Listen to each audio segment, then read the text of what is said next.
Tulia. Hello guys, it's Ongoy Blogger and today we are at G Smart Farm with the CEO of G Smart Farm and I'll let him introduce himself. Karibu sana. Thank you. Hello, how are you? My name is Boni Gatura. Mimi ndio founder hapa G Smart Farm. Mimi ni mkulima na limaga mimea lakini sio watu. Anyway, good to have you. That's great. Yes. So what inspired you to farming? Well, basically, I think for me it has used from since I was a kid. Nilikuwa napenda mambo na kulima. Then we've grown and brought up from a background of agriculture. I think that was part of what also inspired me. And also, what inspired me to become a farmer ni ati most of us young people tunaga job ukulima ikuwa for the dirty minded people and basically for the poor ama for the people in the rural. So for me, after going back to school, through the knowledge that I got, I saw then I used to at least read some books and I used to see somewhere like I came up across a quote saying the future millionaires and billionaires will come from the agricultural sector. And I gave it a thought na nikaona yenyewe in terms of gaps on a daily basis lazima ukunywe maziwa, lazima ukule cabbage, lazima ukule sukuma. And where do these things come from? From the farmer. So basically, that is how I started getting the inspiration of farming and also changing this perception ya watu vijana kama sisi because watu kama sisi hatutaki ukulima but I'll tell you ukulima iko na do and it's not a rich quick kind of scheme.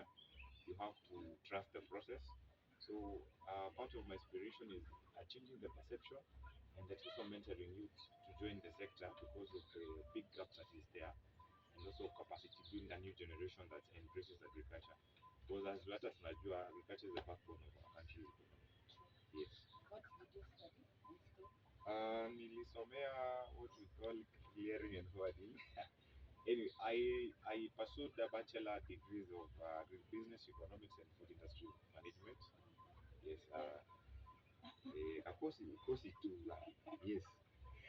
Yes, so but nilimaliza put the degree aside na nikasema I'll hustle like but choose the knowledge of course to apply in my daily running of my business. Yes. Yeah. And mostly I tend to think you've majored on avocado and strawberries. Yes. Why is that? Well, basically you measure your business based on demand, law of demand and supply. That is how school applies. You have to have a commodity that is on demand to be able to supply or remove stock quickly.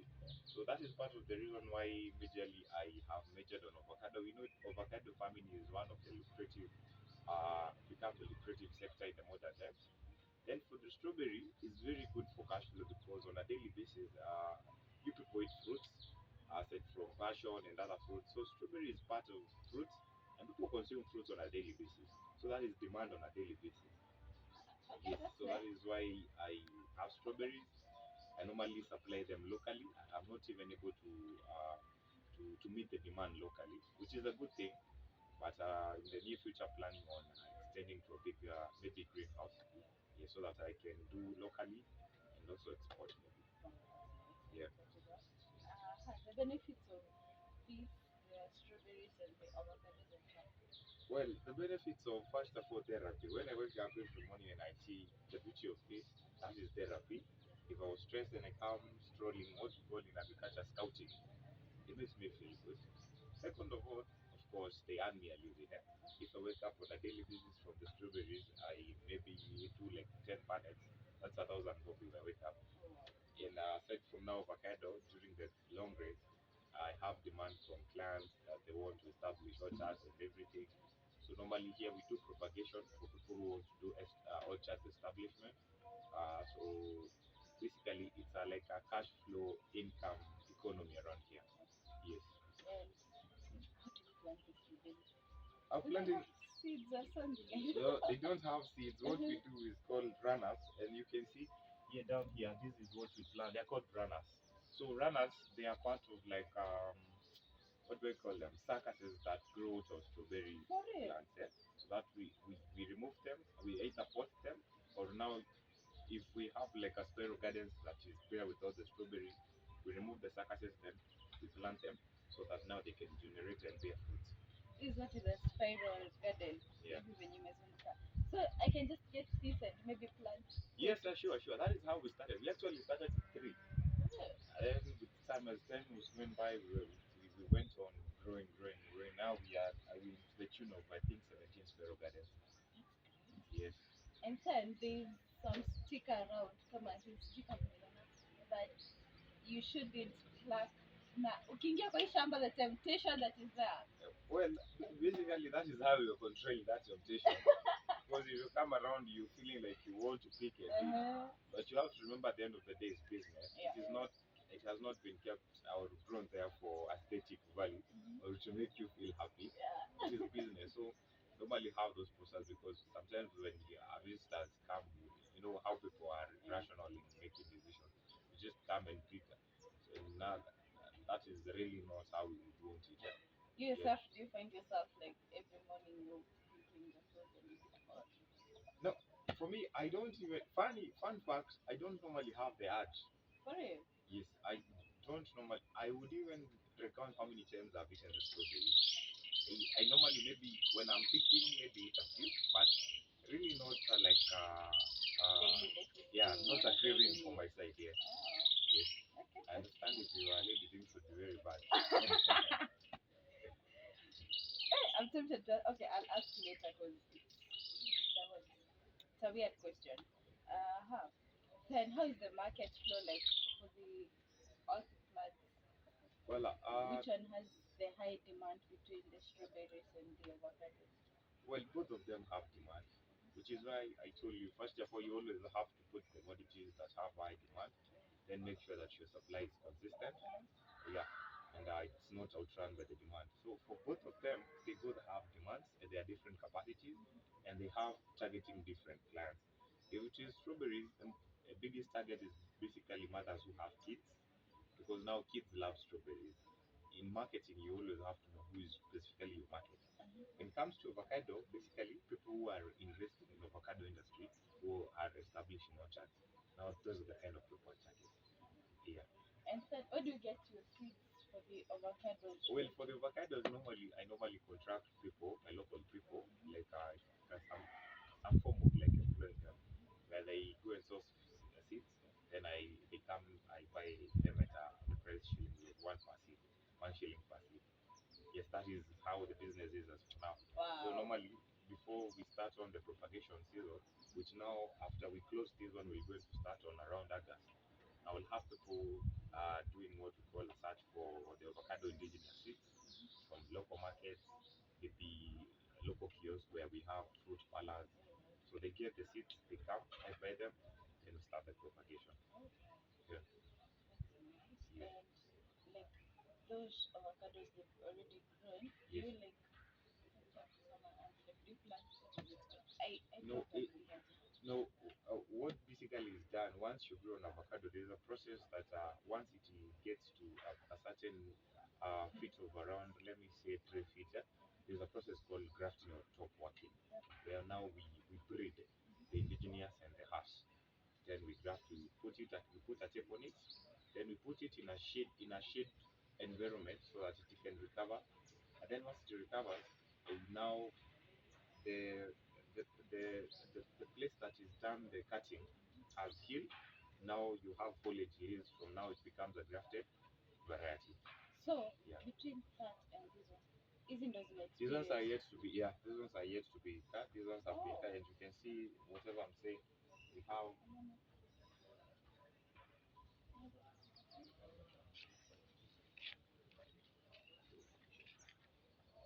this is what I'm speaking about.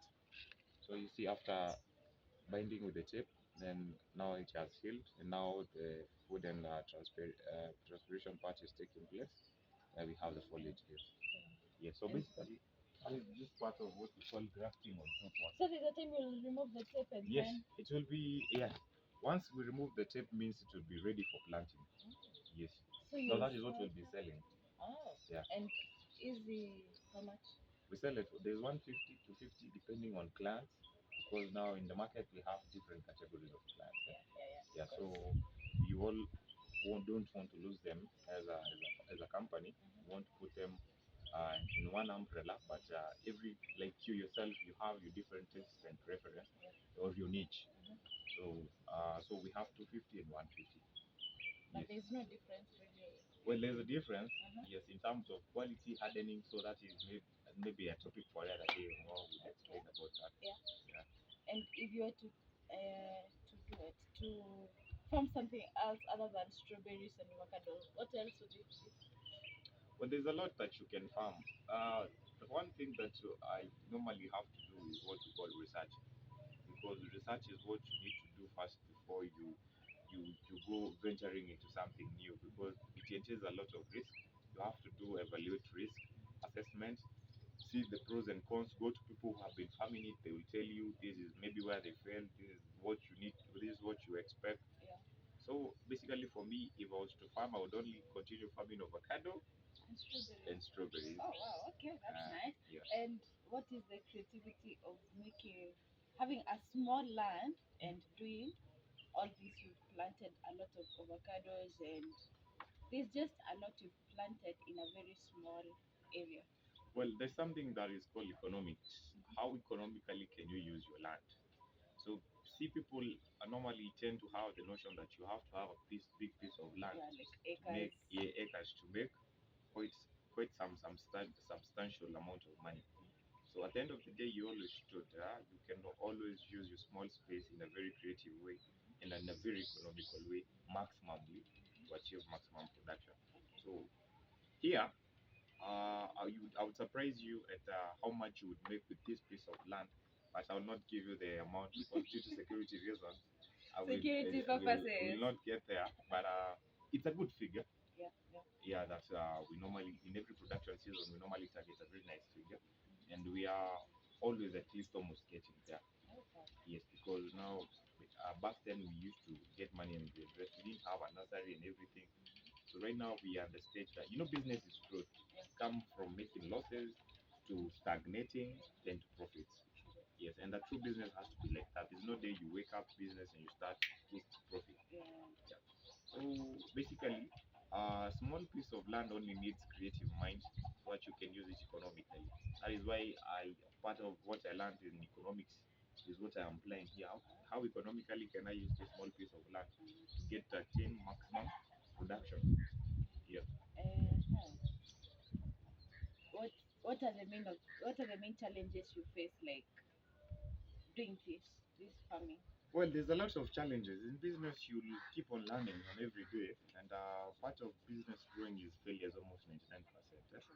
So challenges maybe I would say probably was initially capital, but the small amount I used to pull here and there is what has made this place whole. Is what you told. If you put small bits, they will one day, of course, build you something bigger. Yes. The other thing is maybe weather conditions. Of course, now you can see as per now the weather is quite scorching, a lot of heat. Yeah. So that puts us, there's a lot of work because we have to do regular watering. Sometimes the water supply is down. Uh, then, yeah, so basically, in business, those are always challenges. Challenges will always pass. The only thing is how to mitigate them and how to, of course, neutralize them, not to make your business become a failure. Yeah. But there's no much theft like No, as no, no, no, no, no, expected. no, no, no, no. Normally, of course, I have my security that normally carry around the night. But in terms of theft, no, I have not experienced that here, and I am not hoping and aiming or even wanting to listen or having anything to do with theft. But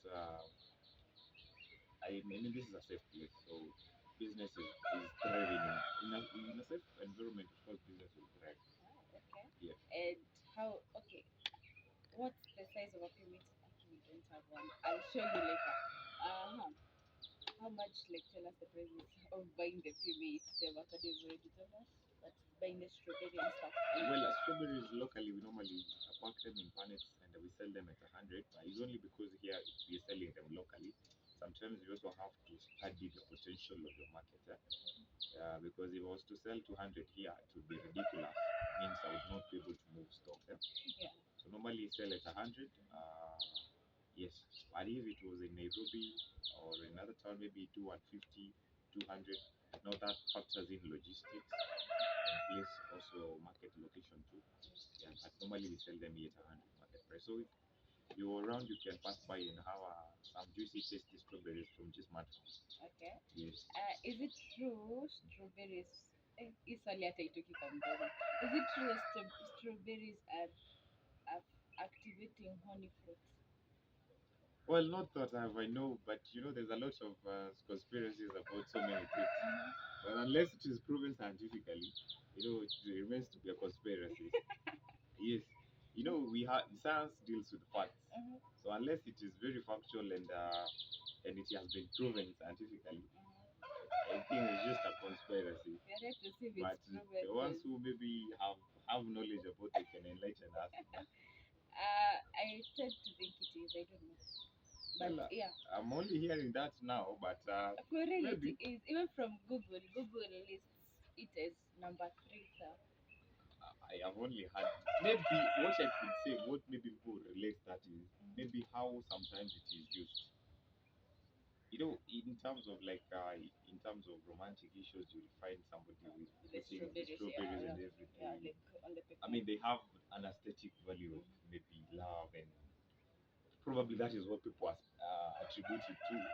But really not convinced. For me, I always say if it is not factual or experimented, tested, and tried, and it is proven, well, it remains to be a conspiracy. Okay. Yes. How? Where? How can people get you? Like, tell us you. Well, you can always get me. As you can see, I'm here. Uh, well, we have a page for our company. Company is G Smart Farm Kenya, KE. So on YouTube, G Smart Farm KE. On Facebook, G Smart Farm KE. On Twitter, G Smart Farm KE. On Instagram, G Smart Farm KE. And also on TikTok, G Smart Farm KE. So those are our social media platforms. And hopefully now we'll be also having a website very soon. So yes, kindly check us on those pages. We are there. Kindly put a thumbs on the subscription button of my YouTube, also a like on my Facebook page, and see what we're doing there. And also give us feedbacks because we want to customize our business based on the feedback. Yes. Okay. And you have to keep some schools or something. Well, thank you guys. That was our time. Nice hosting you, Wangoi Blogger. Thank you. It is nice being here in this Smart Farm. Yes, karibu sana. Hope to see you another time. Yes, we will. Good job you're doing there. Thank you. Thank you so much. Bye. Bye.